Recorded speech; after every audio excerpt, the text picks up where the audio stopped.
चलिए, आप सभी का नमस्कार। वीडियो एन कुमार क्लासेज में आप सभी का पुनः स्वागत है। सबसे पहले मैं आप लोगों का आज भ्रांतियां दूर कर दूं। आप ये जान लें कि मेरे द्वारा जो YouTube के माध्यम से या इस चैनल के माध्यम से जो क्लास दिया जा रहा है, आप लोगों के बीच में पढ़ाया जा रहा है, वो 3 विषय को हम साथ में लेके चल रहे हैं। आप देखते होंगे कि हम इतिहास भी पढ़ा रहे हैं, राज व्यवस्था जिसको पॉलिटिकल या संविधान कहते हैं वो भी मैं पढ़ा रहा हूँ, साथ में इकोनॉमिक्स भी मैं पढ़ा रहा हूँ। उन्हें 3 विषय को साथ में लेकर मैं टॉपिक बाय टॉपिक प्रारंभिक से विशेष की ओर मैं जा रहा हूँ। सबसे बड़ी बात यह है, विद्यार्थियों के बीच में सबसे बड़ी समस्या यह है कि अभी तक हम देख रहे हैं कि जितने भी कोचिंग संस्थान हैं पढ़ाने वाले और जितने भी हमारे बच्चे हैं तैयारी करने वाले, वो अधिकांश कोचिंग संस्थान हम देख रहे हैं कि मोटिवेशनल ही क्लास दिया जा रहा है। अभी तक बच्चा मोटिवेट ही नहीं हो पा रहा है कि हम पढ़े कैसे। अरे भाई, मोटिवेट होने की क्या है? मोटिवेट होने का सबसे आसान तरीका है, सफल होने के लिए सबसे आसान तरीका है कि सबसे पहले ये समझें कि मैं कर सकता हूँ। कभी दिमाग में ये नहीं बैठाएं कि मैं नहीं कर सकता हूँ। अगर आपके दिमाग में ये बैठ जाएगा कि मैं नहीं कर सकता हूँ, तो आप कितनों अच्छे से अच्छे शिक्षक से आप पढ़ लें, कितनों अच्छे से अच्छे कोचिंग संस्थान में पढ़ लेंगे, अच्छी अच्छी बुकें आपको दे दी जाएगी, अच्छे अच्छे नोट्स दे दिए जाएंगे, तो आप सफल नहीं होंगे। सबसे पहले आप दिमाग में आज बैठा लें, आपका मोटिवेट का मुख्य आधार यही है कि पहले सबसे पहले आत्मविश्वास बनाएं। आत्मविश्वास कहने का मतलब पहले आप ये दिमाग में बैठा लें कि मैं कर सकता हूँ, मैं यह एग्ज़ाम पास कर सकता हूँ, मैं बीपीएससी में सफल हो सकता हूँ। बीपीएससी की जो पोस्ट है, जैसे सबसे अच्छे पोस्ट है बिहार प्रशासनिक सेवा, जिसके अंतर्गत एसडीएम आता है या उसके बाद डीएसपी आता है। तो आप ये दिमाग में बैठा लीजिए कि इस बार जो बीपीएससी होगा, प्रारंभिक परीक्षा और मुख्य परीक्षा होगा, तो एक पोस्ट मेरा एसडीएम का आपकी इच्छा है तो एसडीएम का पोस्ट मेरा एक पोस्ट है, या डीएसपी आपको बनने की इच्छा है तो आप दिमाग में बैठा लीजिए कि मेरा एक पद डीएसपी। आपको अगर आयोग ने 800 वैकेंसियाँ निकाली है तो आपको 800 में चयन नहीं होना है, आपको एक पद चाहिए, आपको एक ही पद के लिए तैयारी करना है। आप 800 के चक्कर में क्यों हैं? आप 799 पे आपका नहीं होगा, आपको एक पद पे ही होगा। तो आप दिमाग में बैठा लें यह कि हमें यह पद हम लेंगे तो लेंगे। आप कसम खाएं, जिस तरह से आप अन्य चीज़ों के लिए कसम खाते हैं किसी भी चीज़ों के लिए कि, तो उसी तरह इसके लिए भी आप कसम खाएं कि इस बार मेरा अंतिम होगा, हम इसको लेकर ही रहेंगे तो लेकर ही रहेंगे। और आपको मैं बता दूं कि मेरा चैनल जितने भी विद्यार्थी देख रहे हैं और कमीशन की अगर तैयारी कर रहे हैं, तो पीटी कोई बड़ी बातें नहीं। कोई पीटी अगर पढ़ाता है तो वह विद्वान नहीं कहलाता। कोई शिक्षक अगर पीटी पढ़ा दिया तो आप ये मत समझिए कि बहुत जानकार है। किसी के पढ़ाने का तरीका और अगले का पढ़ने का तरीका का परीक्षण उसके मुख्य परीक्षा यानी मेंस रिटेन जिसको बोलते हैं यूपीएससी या बीपीएससी में जो ली जाती है वो है। और मैं बता दूं कि आपको अगर इतिहास का विषय हो ऑप्शनल का, या एलएसडब्ल्यू का विषय हो, या जीएस, मैं कुछ फॉर्मेट आपको सूत्र बता दूंगा। अगर आप उस सूत्र पे काम करेंगे तो मुख्य परीक्षा मात्र आप 30 दिन गण के 22 से 30 दिन में आप बढ़िया पास अच्छे नंबर प्राप्त करके आप मुख्य परीक्षा भी पास कर जाएंगे। तो मुख्य परीक्षा के लिए आप चिंतित ना हो। किसी दिन भी मैं मुख्य परीक्षा का आपको एक ट्रिक बताऊंगा कि मुख्य परीक्षा कैसे की तैयारी कैसे करना चाहिए, चाहे यूपीएससी का स्टूडेंट हो, चाहे बीपीएससी का स्टूडेंट हो, चाहे कोई और मुख्य परीक्षा होता है। तो मैं उसके लिए आपको एक मंत्र बताऊंगा, सूत्र बताऊंगा, आप आसानी से आप तैयारी कर लेंगे। आपको मुख्य परीक्षा के अंतर्गत जो प्रश्न पूछे जाते हैं, आयोग का नस समझना होगा। उसका नस, इसने कहता है कि डॉक्टर जब किसी का बीमारी का इलाज करता है तब देखते हैं वैसे हाथ यहाँ रखते हैं, तो इसका मतलब वो पकड़ते हैं कि क्या बीमारी है, उसके बाद आला लगाते हैं।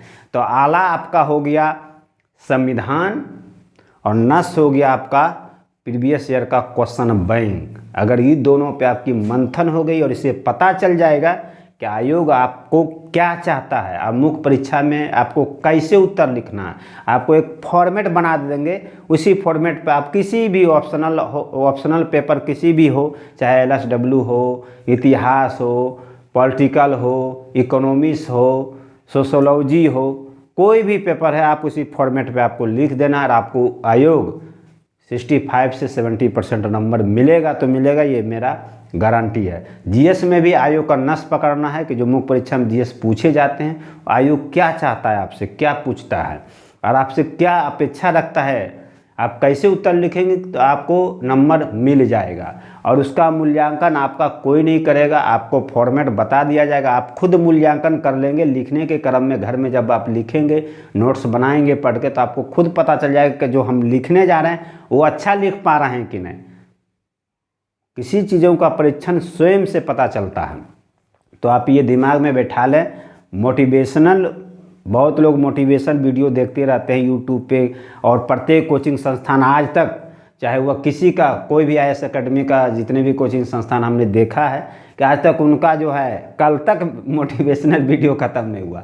अब तक वो मोटिवेशन छात्र को कर रहे हैं, कैसे पढ़ें, ऐसे पढ़ें, इतना नंबर आएगा। अरे यार, मोटिवेशन का सबसे आसान उपाय है कि सभी विद्यार्थी ये समझें कि मैं ये कर सकता हूँ। जिस दिन आप समझ जाएं कि मैं ये कर सकता हूँ तो आप एग्ज़ाम पास कर जाएंगे। और मैं बता दूं आपको, चैनल के माध्यम से मैं बता रहा हूं कि मैं वो विद्यार्थी हूं जो स्नातक के प्रथम ईयर हिस्ट्री ऑनर्स में मैं 2 बार फेल किया हूं। उसके बावजूद भी मैं बीपीएससी में हिस्ट्री ऑप्शनल में मैंने 70% नंबर लाया। तो आप समझ जाइए कि अगर हम ये कसम खा लेते, या ये मान लेते हम कि हम तो बीए में 2 बार हिस्ट्री ऑनर्स से फेल कर गए हैं, तो हम बीपीएससी कहाँ से कर पाएंगे, तो नहीं कर पाते। लेकिन मैंने ये कसम खा लिया था कि मैं कमीशन निकालूंगा तो निकालूंगा, चाहे बीपीएससी हो या यूपीएससी हो, जो भी हो। तो मैंने निकाला। कहने का मतलब आत्मविश्वास, उसका मूल मंत्र है सफलता का कि आत्मविश्वास बनाएं और अपने आप पे पहले भरोसा करना सीखें कि मैं यह कर सकता हूँ, तो निश्चित तौर पे आप कर लेंगे।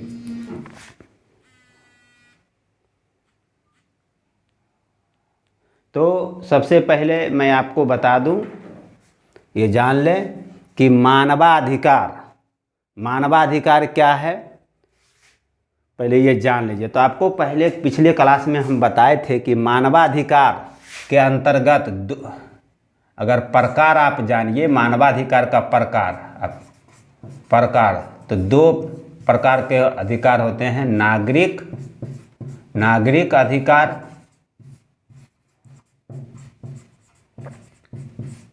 और राजनीतिक अधिकार,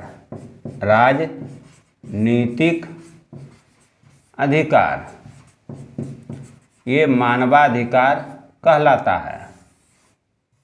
अब मानवाधिकार को हम लोग अंतर्राष्ट्रीय स्तर पर देखें तो समझें, संयुक्त राष्ट्र संघ ने मानवाधिकार के संदर्भ में क्या बताया है, क्या अवधारणा दिया है, कहाँ इसका उल्लेख है। क्योंकि मानवाधिकार हम लोग तो पढ़ रहे हैं, हम लोग नाम जानते हैं, लेकिन प्रारंभिक परीक्षा में मानवाधिकार से जो प्रश्न पूछे जाते हैं, आपको यहीं से प्रश्न पूछा जाएगा, यहाँ से बाहर एक भी प्रश्न रहेगा। तो संयुक्त राष्ट्र संघ ने मानवाधिकार के संबंध में एक चार्टर जारी किया है। चार्टर के अंतर्गत अनुच्छेद 35 और 56, 62 और 76 इतने अनुच्छेद मानवाधिकार से संबंधित है। आप समझिए कि अनुच्छेद 35 में क्या है, तो मानव अधिकारों एवं स्वतंत्रता पर बल। जो मानव का जो अधिकार है, नागरिक अधिकार और राजनीतिक अधिकार, और उसकी स्वतंत्रता, सामाजिक स्वतंत्रता, आर्थिक स्वतंत्रता, राजनीतिक स्वतंत्रता जो है, उसकी चर्चा है। अनुच्छेद 35 में पूछेगा कि संयुक्त राष्ट्र संघ के चार्टर के अनुच्छेद 35 में का संबंध क्या चीज़ से है, तो मार देना है मानव अधिकारों एवं स्वतंत्रता पर बल। अब आइए अनुच्छेद 56, 62 एवं 76 क्या है। तो 56, 62, 76 में मानव अधिकारों का संरक्षण, मतलब अगर कोई किसी दूसरे देश में, अगर एग्जाम्पल लीजिए कि आप नाम सुने होंगे, बार बार आप पेपर में भी पढ़ रहे होंगे कि म्यांमार में बहुत से ऐसे नागरिक हैं जिसको वहाँ की सरकार के द्वारा भगाया जाता है, तो उस पर संज्ञान, उसको संरक्षण देना है, उसको सुरक्षा देना है। तो संज्ञान कौन लेता है, तो संयुक्त राष्ट्र संघ भी लेती है। और संयुक्त राष्ट्र संघ किस अनुच्छेद के तहत उसको सुरक्षा या संरक्षण प्रदान करता है, अनुच्छेद 56, 62 एवं 76 के तहत। अब आगे आइए, मानवाधिकार का सार्वभौम घोषणा, संयुक्त राष्ट्र संघ ने मानवाधिकार का सार्वभौम घोषणा किया है। वो घोषणा को आप समझिए कि मानवाधिकारों का अंतर्राष्ट्रीय चार्टर या मैग्ना कार्टा कहा जाता है। इसको मानवाधिकारों का सार्वभौम घोषणा को मानवाधिकारों का अंतर्राष्ट्रीय चार्टर या मैग्ना कार्टा भी कहा जाता है। अब आगे समझिए, 10 सितंबर 1948 ईस्वी को महासभा नाम सुने होंगे, संयुक्त राष्ट्र संघ का एक अंग है, जिसे अस्थायी परिषद है, महासभा है, सामाजिक आर्थिक परिषद है, आप नाम सुने होंगे, न्याय परिषद है, अंतर्राष्ट्रीय न्यायालय है। उसी में एक महासभा है जिसे संयुक्त राष्ट्र संघ का लघु संसद भी कहा जाता है, महासभा को, संयुक्त राष्ट्र संघ का। इसने मानवाधिकारों का सार्वभौम घोषणा 10 सितंबर 1948 को स्वीकार किया।